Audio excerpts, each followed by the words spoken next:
Hi there, this is Andy from Blessed Man Meditations. Recently, Alex O'Connor from Cosmic Skeptic posted a video containing about 40 arguments for atheism. I have no personal vindictive vendetta against Alex or against any other atheist. I love Alex, and I love all atheists as my fellow people, all created in God's image. But I believe their epistemology is wrong and needs to be responded to. This video will be part of a lengthy series I plan to do in response to each argument Alex makes. So please like this video, comment, and please subscribe. I hope you have a blessed rest of your day. A new, fast-growing Christian YouTube channel, Redeemed Zoomer, put out a video promisingly called All Atheist Arguments Answered in 10 Minutes. Let's see how he does. Mine it. God is just used to fill in the gaps of things that science can't explain yet.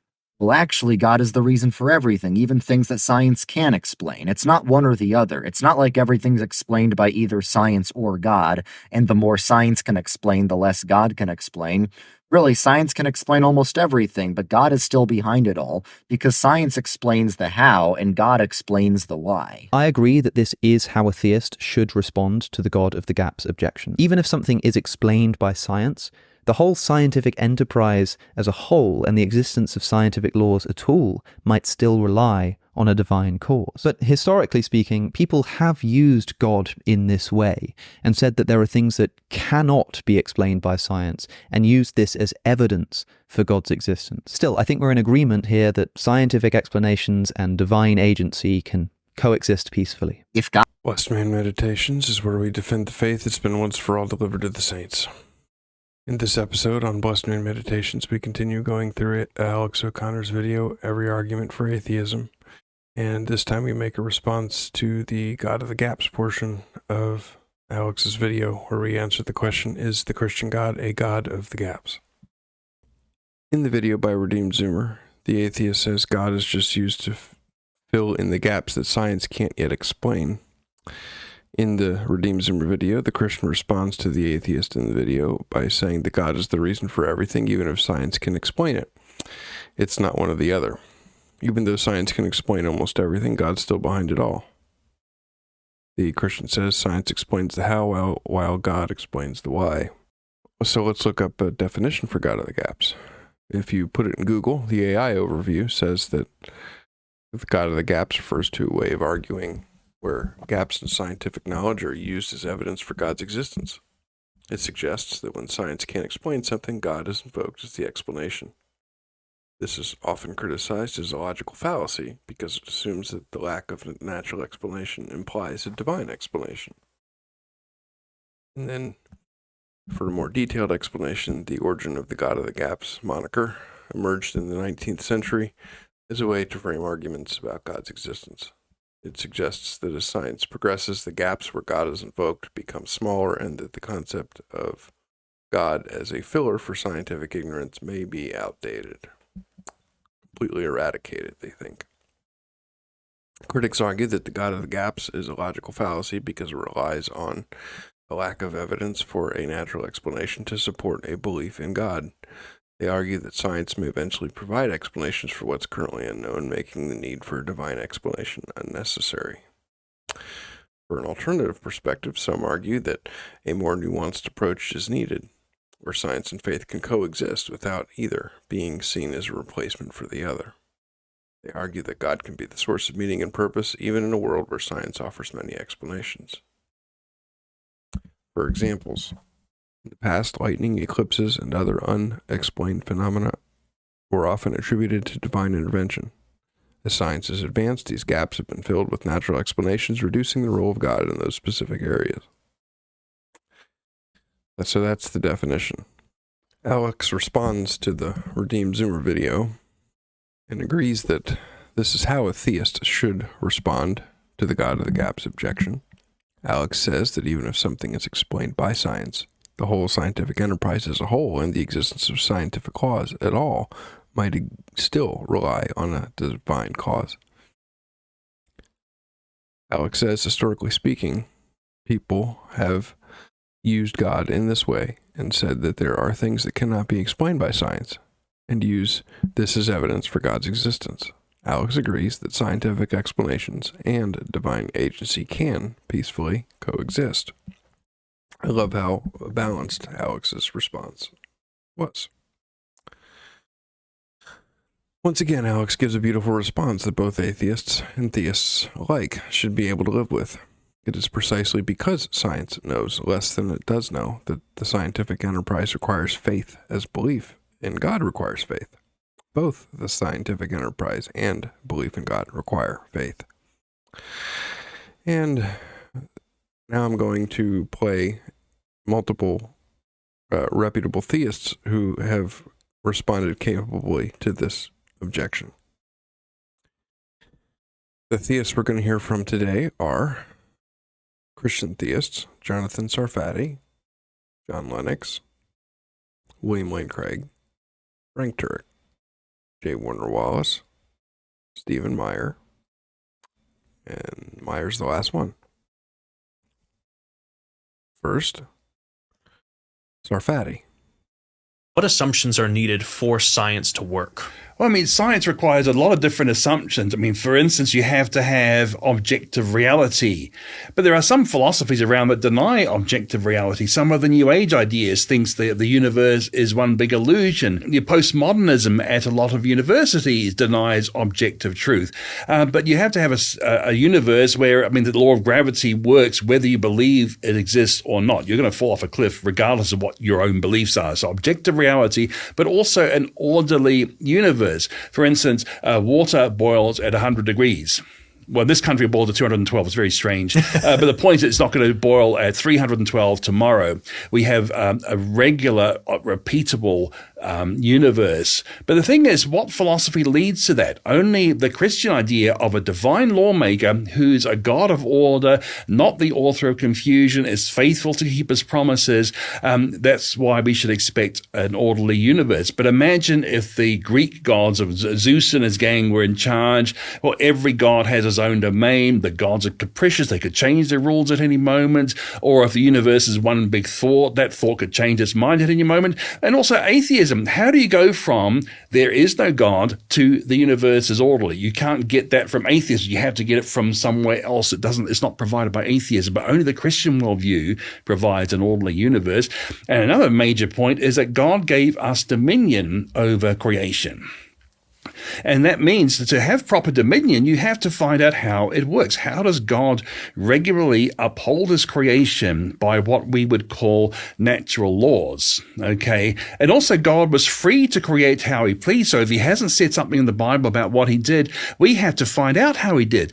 God was not obliged to follow Aristotle's laws. He could create however he pleased. To recap, Sarfati said the God of classical theism provides science what science requires to get itself off the ground. Science requires multiple assumptions in order for it to be able to work. First, in order to do science, you need to have objective reality, something many people deny. In addition, in order to do science, you have to have an orderly, repeatable universe where the natural laws work, whether you have personal belief in the laws or not. Whether you believe the laws exist or not, they have to exist in order for science to work. Sarfati said only the Christian idea of a divine lawmaker, who is the God of all order, not the author of confusion, can lead one to expect such orderliness as we find. Atheism, Sarfati says, cannot account for the orderliness we experience. God gave us dominion over creation. In order to be able to exercise dominion like God commanded we do, we have to be able to figure out how it works. Why it was that Hawking was so enthusiastic about saying to us all, you must choose between God and science. Now that to me is a category mistake for various reasons, but it was why that choice? And then I realized that he had problems in two separate directions. One was, what is science as a category? But the second one was, he put God in the wrong category. He thought that I believed, people like me and you believed in an ancient type of Greek God. That is, to use the common phrase, a God of the gaps. I can't explain it, therefore God did it. So that advance in knowledge pushes God out.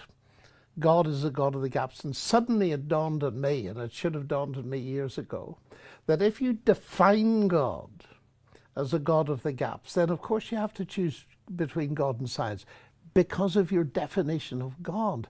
And sometimes I say to people, you know, the first statement in the Bible is, in the beginning, God created the bits of the universe we don't yet understand. And that brings a smile. And I said, no, in the beginning, God created heavens and earth. And that is a merism in technical grammatical language. He created everything, the bits we do understand, the bits we don't. But the interesting thing is that serious scientists who are believers in God, and there are many of them, their evidence for God coming from science doesn't come from the bits they don't understand, but the bits they do. Isaac Newton is a classic case. When he discovered, amongst other things, his law of gravity, and wrote his famous book Principia Mathematica, which probably is the most famous book on science ever written, he didn't say, I now understand how it works. I've got a law of gravity. I don't need God. No, he said, what a wonderful God that did it this way.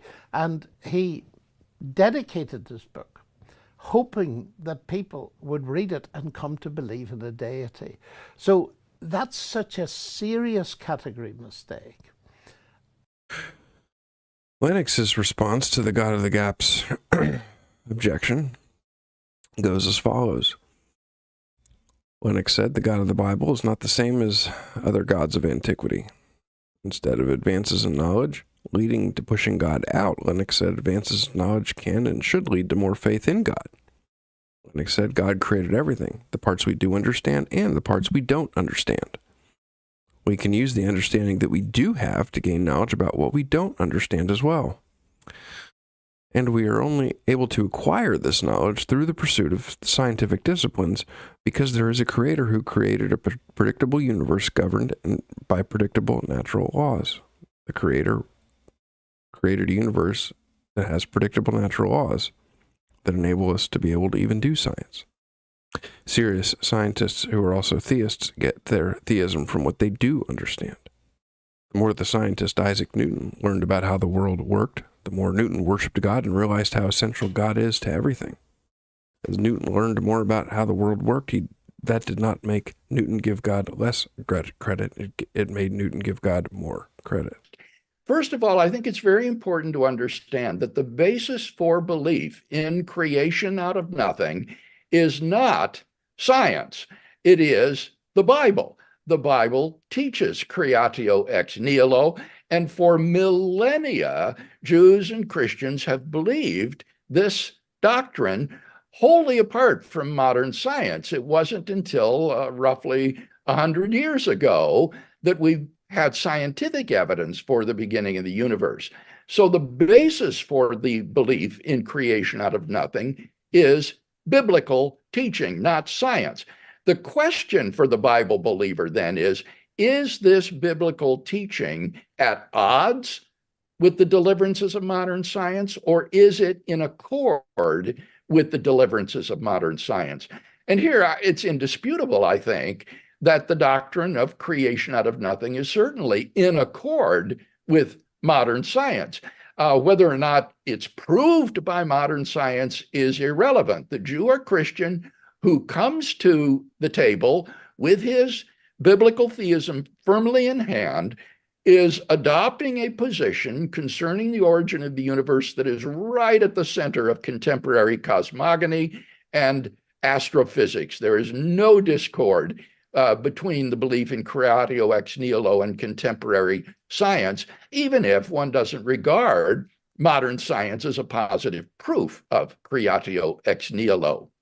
Now, with respect to this idea of a God of the gaps argument, I think it's very important to understand that arguments that appeal to scientific evidence are not using God to be a stopgap to plug up the holes in our scientific understanding of reality. Rather, the proper way to view these arguments is that science can provide evidence in support of a premise in a philosophical argument leading to a conclusion of theological significance. let me repeat that just to make it clear. Science can provide evidence in support of a premise in a philosophical argument for a conclusion that has theological significance. So, for example, take the Kalam cosmological argument, which has been defended historically by Jews, Muslims, and Christians. This argument is very simple. Premise one is that whatever begins to exist has a cause of its beginning. Premise two is that the universe began to exist.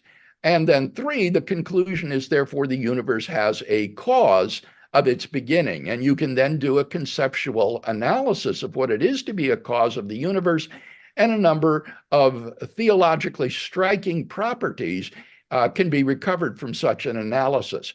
Now, notice that the second premise of that argument, the universe began to exist, is a religiously neutral statement that can be found in any textbook on astronomy and astrophysics. To claim that the scientific evidence supports this premise is not in any way to postulate a God of the gaps.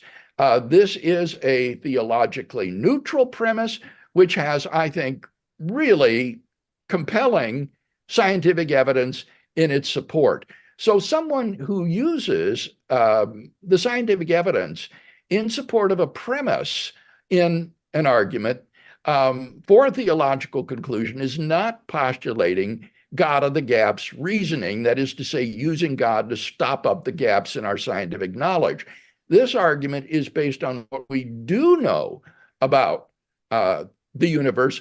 It is based on what contemporary science does tell us about the past, namely that the universe is in all probability not past eternal, but had an absolute beginning a finite time ago.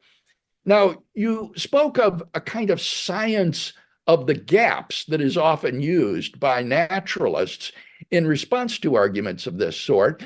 And I wouldn't characterize that, Ben, as science of the gaps. I don't think this is an opposition between theism and science in any way.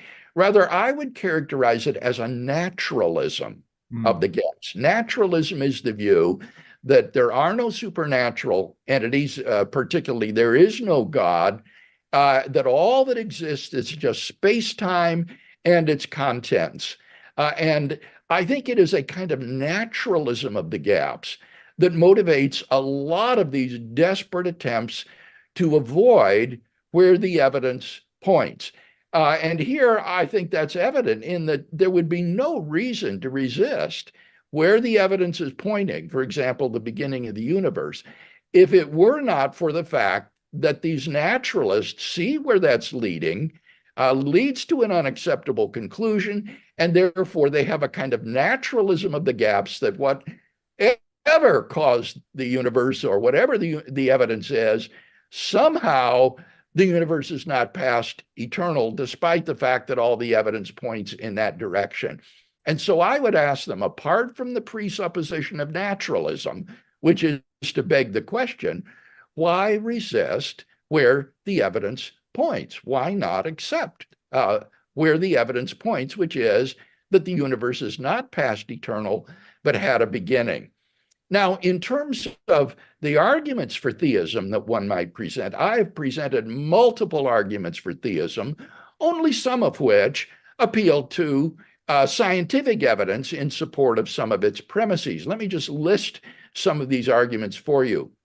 Number one, I think that God is the best explanation for why anything at all exists rather than nothing. This version of the cosmological argument doesn't appeal to scientific evidence. Rather, it's a purely philosophical argument that at the basis of all reality, there must be a metaphysically necessary being which is distinct from the universe and supplies a sufficient reason why the universe exists. The second argument would be that God is the best explanation for the origin of the universe at a point in the finite past. This is the Kalam cosmological argument, to which I've already alluded. And I think it has both philosophical and scientific evidence in support of its key premises.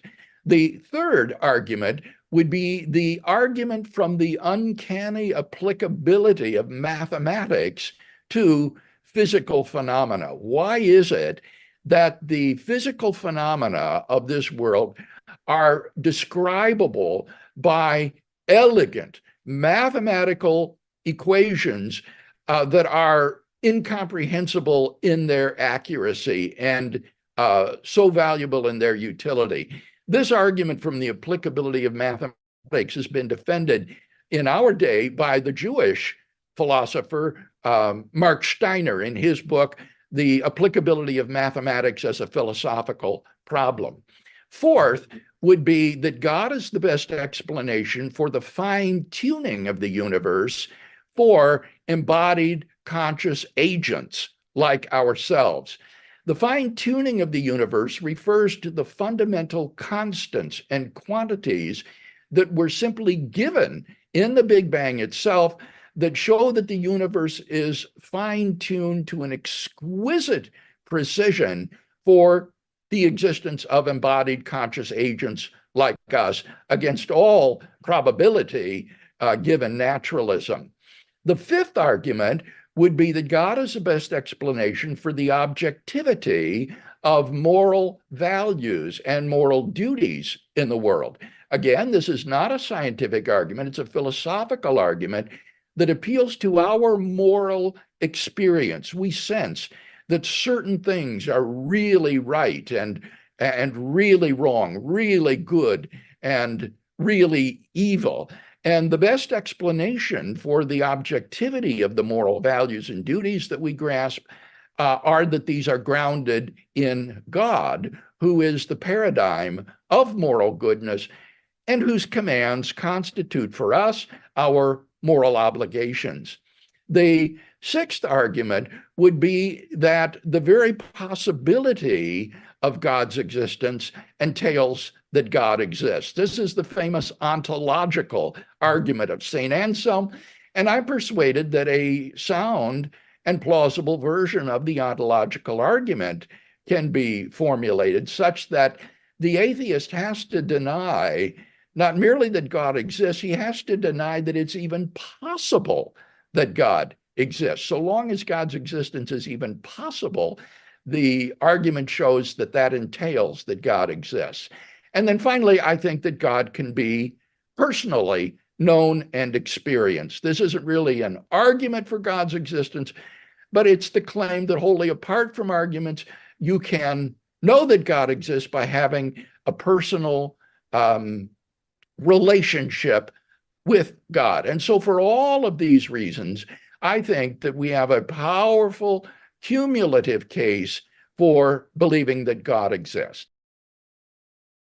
Craig said the basis for belief in creation out of nothing is not science, it's the Bible. Craig said Jews and Christians have believed this for millennia independent of scientific discoveries. Craig said early in the 20th century, scientific evidence for the beginning of the universe began to corroborate that the universe had a beginning. Creation out of nothing is in accord with modern science, specifically cosmogony and astrophysics. Arguments that appeal to scientific evidence are not using God to be a stopgap to plug up holes in our scientific understanding of reality. Craig said the proper way to view these arguments is that science can provide evidence in support of a premise and a philosophical argument leading to a conclusion of theological significance. For example, Craig said, the cosmological argument has been defended by various monotheists, not just Christians. Someone who uses scientific evidence to support a premise and an argument for a theological conclusion is not postulating God of the Gap's reasoning. Craig said this argument is based on what we do know about the universe and is based on what contemporary science tells us about the past, specifically that the universe is not eternal but had an absolute beginning. So Craig's response was more specifically tailored to the beginning of the universe, but the implication is the same. Theists don't invoke God because of what they don't understand, but theists can invoke God based on what they do understand. Craig referred to signs of the gaps that naturalists appeal to when they talk about how science will eventually figure things out that it currently hasn't yet figured out. Craig said that rather than call it science of the gaps, it's better to call the atheist view naturalism of the gaps. Craig said naturalism teaches that no God exists and that all that exists are space-time and its contents. Naturalism of the gaps motivates desperate attempts by atheists to avoid reaching conclusions where the evidence obviously points. Craig gives 7 arguments in his brief video for God's existence. Number 1, he says, at the basis of all reality, there must be a metaphysically necessary being which is distinct from the universe and supplies a sufficient reason for why the universe exists. Number 2, God is the best explanation for the origin of the universe at a point in the finite past, which is another way of stating the cosmological argument. Number 3, the uncanny applicability of mathematics to physical phenomena. Why is it that the physical phenomena of this world are describable by elegant mathematical equations that are incomprehensible in their accuracy and so valuable in their utility? Number 4, God is the best explanation for the fine-tuning of the universe for embodied conscious agents like ourselves. The fine-tuning refers to the fundamental constants and quantities that were given in the Big Bang that show that the universe is fine-tuned to exquisite precision for the existence of embodied conscious agents like us against all probability given naturalism. In other words, the existence of the fine-tuning that we find is highly unlikely given naturalism. Number 5, God is the best explanation for the objectivity of moral values and duties in the world. This is not a scientific argument. This is a philosophical argument that appeals to our moral experience. The best explanation for these objective moral values and duties that we grasp are that they are grounded in God, who is the paradigm of moral goodness and whose commands constitute for us our moral obligations. Number 6. The very possibility of God's existence entails that God exists. This is known as the ontological argument of God's existence from St. Anselm. A sound and plausible form of the ontological argument can be formulated such that the atheist has to deny not merely that God exists, the atheist has to deny that it's even possible that God exists. So long as God's existence is even possible, the argument shows that it entails that God exists. And lastly, number 7. God can be personally known and experienced. This is not an argument for God's existence. It's a claim that wholly apart from arguments, you can know that God exists by having a personal relationship with him.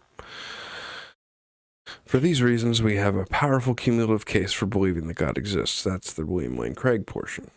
Do you maintain that all arguments that conclude in the existence of God are God of the gaps? That's the first part. What is the difference between a deductive argument concluding in God's existence and a God of the gaps argument? Those are kind of the same thing. What's the difference between a God of the gaps argument and a deductive argument that has an inference that God exists? Well, they're actually pretty close. First of all, I think the first part of that question is most of it is God of the gaps. So you're saying that all the arguments that is used in classical theism, such as the ones that Frank mentioned, are God of the gaps. Well, I think that's what ontological, the refutation for the ontological argument is not God of the gaps. Well, let's just go with the ones that were mentioned, the cosmological, moral, and teleological. Yes. Okay. And so you're saying the deductive and the God of the gaps arguments are almost the same. In order to deduce the existence of God logically, of a God logically, we would have to have a basis. We would have to have a reason to suspect that something that disobeys all known laws of physics exists.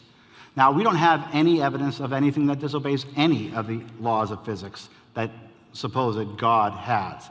This God supposedly has a whole bunch: omniscience, timelessness, spacelessness, all-powerful. Where does that power come from? We don't have any basis to make the decision that something like that is possible. So to deduce that is not possible. It's all God of the gaps.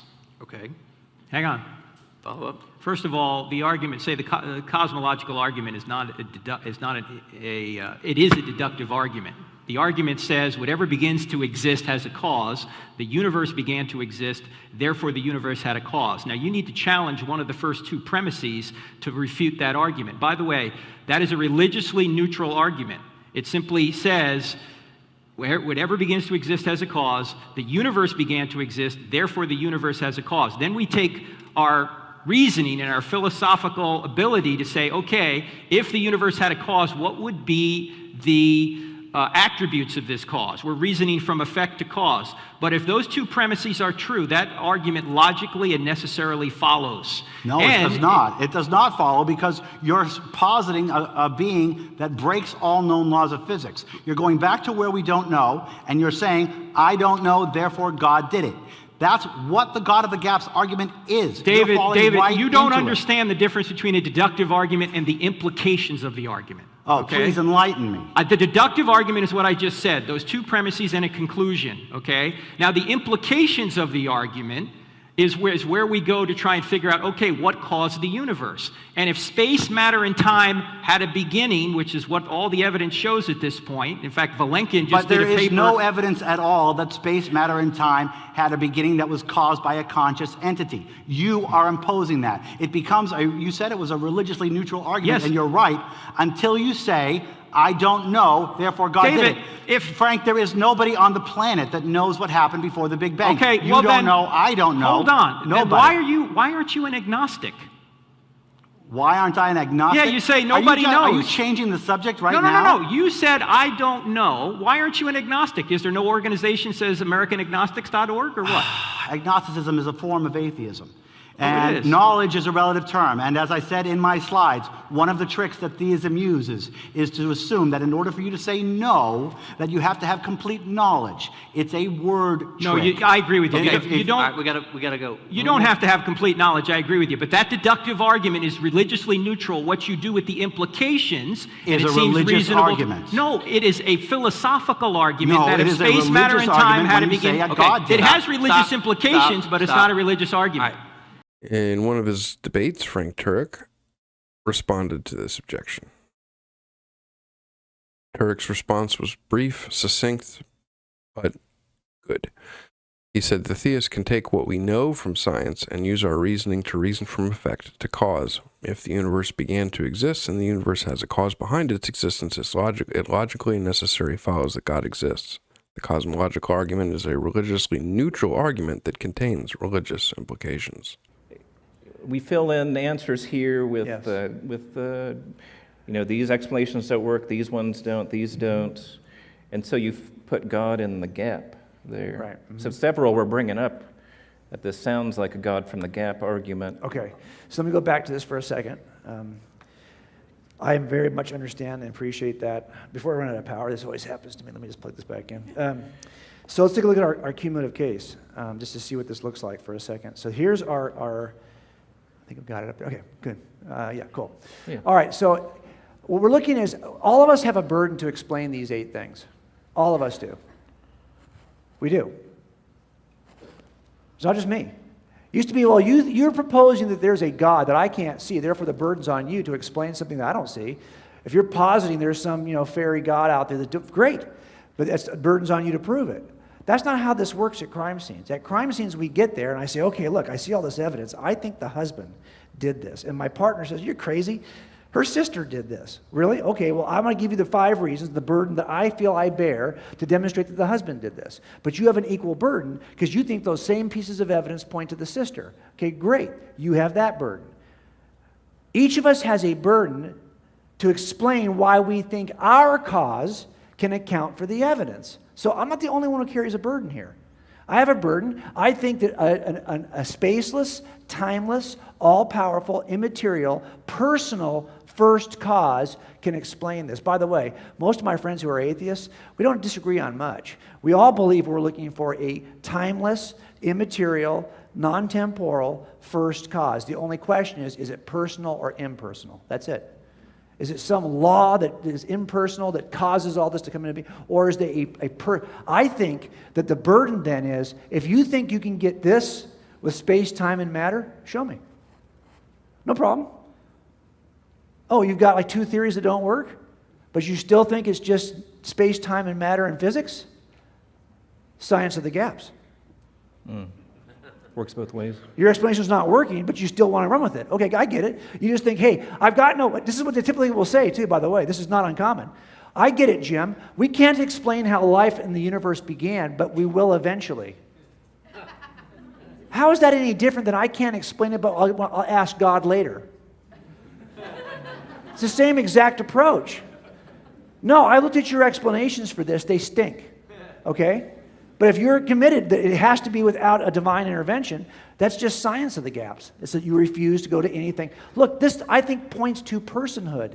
Remember, if there are objective moral truths, like it's never okay to torture babies for fun, those aren't just moral claims. They're moral obligations. We feel objective, transcendent, moral obligations. Now think about that for a second. I am not morally obligated to inanimate objects made up of matter, physics, space, and time. I'm not morally obligated to this chair. It's impersonal. Impersonal object, I have no moral obligation to it. But a person who's sitting in the chair, I have a moral obligation to. If there are objective, transcendent, moral obligations, who is the objective, transcendent, moral person I'm feeling obligated? You're not obligated to physics or space or time. But you know there are certain moral obligations. The better explanation is a first causal agent that is personal. This isn't God of the gaps. It's reasoning to the most reasonable inference. To deny personhood in the first cause is science of the gaps. You can't explain this otherwise. You can't explain that.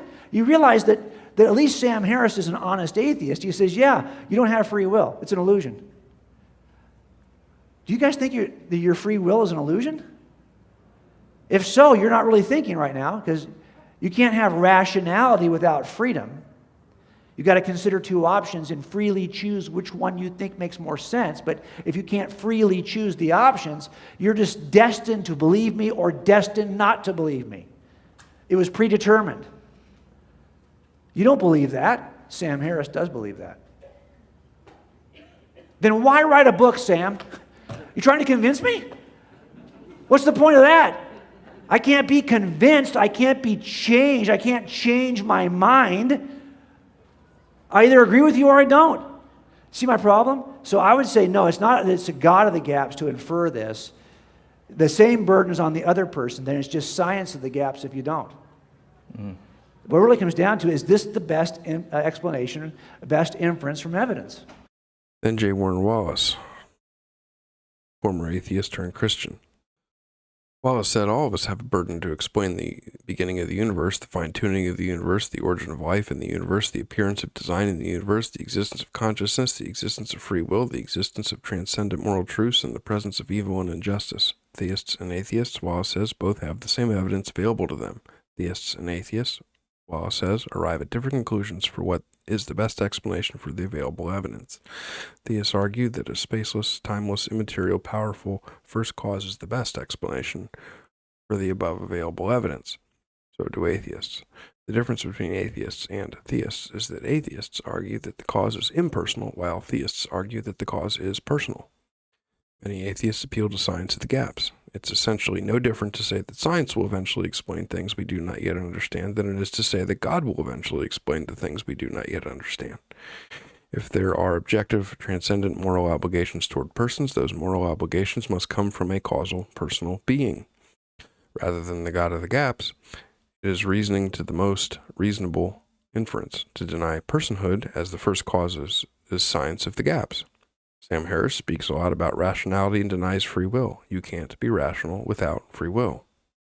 A God of the gaps argument is an argument that has a formal logical structure that in logic is known as an argument from ignorance. It's an informal fallacy. And arguments from ignorance have the following form. If I say cause A is not sufficient to produce effect X, and then I say, therefore, cause B must have produced X, but I have no independent evidence that cause B can produce X, then I've committed a fallacy of arguing from ignorance. Because just because A isn't sufficient to produce the effect in question doesn't mean that some other cause did it. You have to have independent evidence that that other cause is capable of doing it. And that then becomes a God of the gaps argument when you say, well, various natural processes aren't sufficient to produce, say, the origin of the first life or the origin of the first animals in the history of life. And then if I were to say, therefore God did it, that would be a God of the gaps argument. It would be an argument from ignorance. But that's not how we're arguing when we make the case for intelligent design, because we're adding an additional premise. we're saying that various kinds of natural processes are not sufficient to produce the origin of new functional information. And we're specifically dialed into the presence of the digital code that's stored in the DNA molecule that performs important biological functions. It's information in a very specific technical sense. So we show that various natural processes are insufficient to produce these large infusions of information we see arising in the history of life that are necessary to build new forms of life. But then we point out from observation of the world around us that we do know of a cause that does produce information.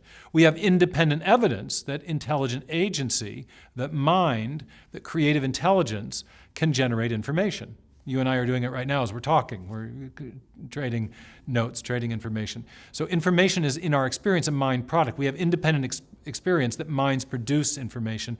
And so when we infer an intelligent agent as having acted in the past based on the presence of digital code stored in the macromolecules of life, we're not arguing from ignorance, we're arguing from our knowledge of cause and effect, and specifically what we know minds can do, namely produce information that merely undirected material processes can't.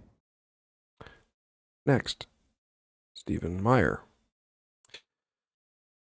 Meyer's response is more specified to the issue of DNA as the building blocks for life, but Meyer makes the same point that the others have made, that a God of the gaps argument is an argument from ignorance. Meyer says, we can infer from our repeated and uniform experience that the best explanation for the existence of life from DNA is that an intelligent agent is behind the information contained in DNA, since information comes from intelligence. Perhaps John Lennox said it best when he said that he believes in God not because of what he does not understand, but because of what he does understand. Knowledgeable theists, like Lennox and the others in this video, understand exactly what Alex said, that scientific explanations and divine agency can peacefully coexist. It does not have to be an either-or proposition. It can be a both-and proposition. The video with Sarfati explained it well when Sarfati said at the beginning of the scientific revolution, theists led the way in science advancement because their theism led them to conclude that the universe was rational, predictable, able to be studied, and had laws governing it. Lennox has also said similar things. Atheists limit the possibilities of science when they refuse to consider that divine agency, as Alex called it, can be a helpful force to aid in the understanding of the scientific enterprise. The reality of God and all that that reality entails allows scientists to do science. God's sustaining power and laws grant scientists the ability to practice their trade.